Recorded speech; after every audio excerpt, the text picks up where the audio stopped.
Hi everyone, my name is May Park. Welcome to my YouTube channel.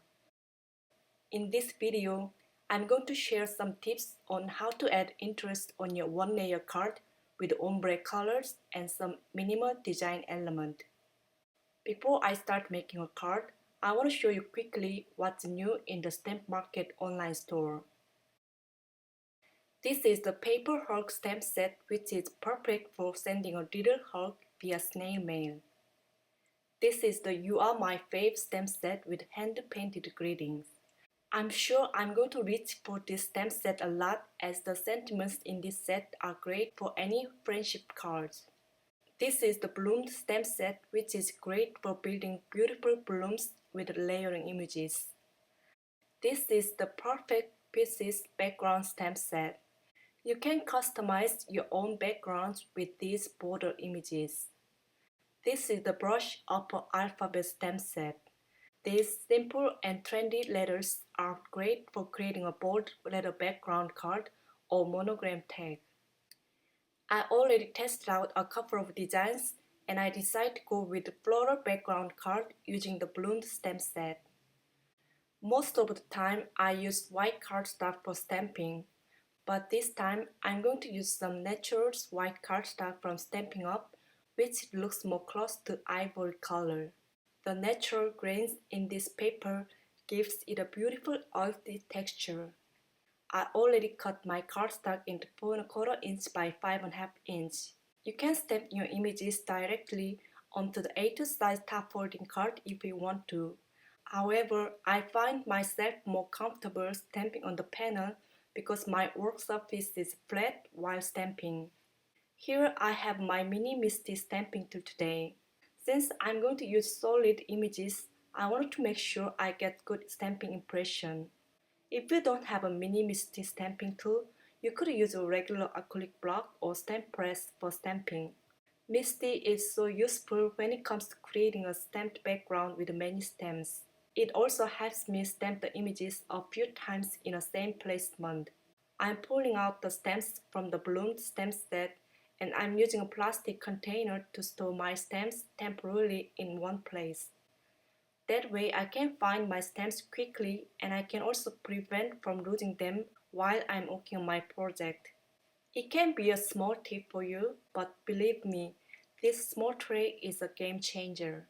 I already did some stamp surgery by cutting my stamps with the scissors. You don't have to use the stamps as designed. You can bend your clear stamps or cut them apart to customize your stamps. I'm going to stamp my sentiment from the You Are My Fave stamp set. I'm drawing some guidelines using a ruler and pencil so I can place my sentiment on the center of my card front. I'm also going to use those pencil lines to create a frame at the end of this video.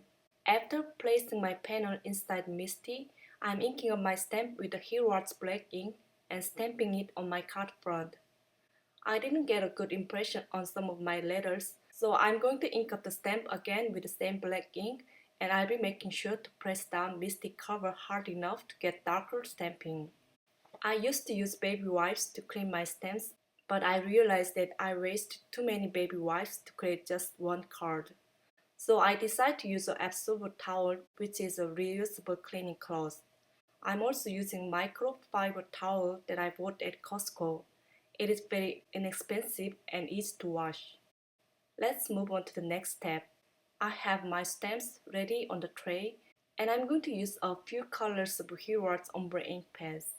Because these ombre inks are perfect to create depths in my stamping with the 3 complementary colors that blend across my images. I'm placing the flower stamp on my paper, but I found it didn't fit in my mini Misty stamping tool, so I'm moving part of my paper outside Misty. That way I can have some room for my stamp. Mini Misty stamping tool comes with 2 magnets to hold the paper in place. However, I also love to use washi tape to secure my paper. When you create your own stamped background, it's always good to start with the large images first to arrange your whole images with balance. I'm also going to make sure each flower points out in different directions while stamping. I'm not going to show you whole stamping process. Just be aware that I'm stamping 2 or 3 times for each image to get intense colors. Now I'm going to turn on some music and speed up the process.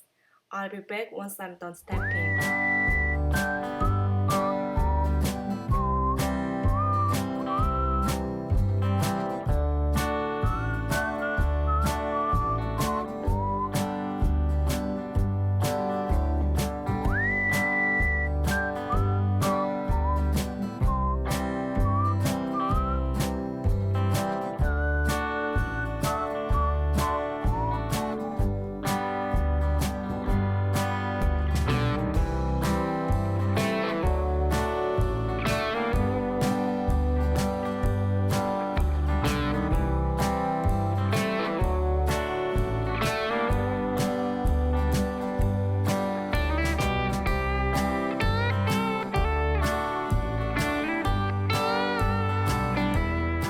I'm drawing a rectangle frame using Tombow black marker.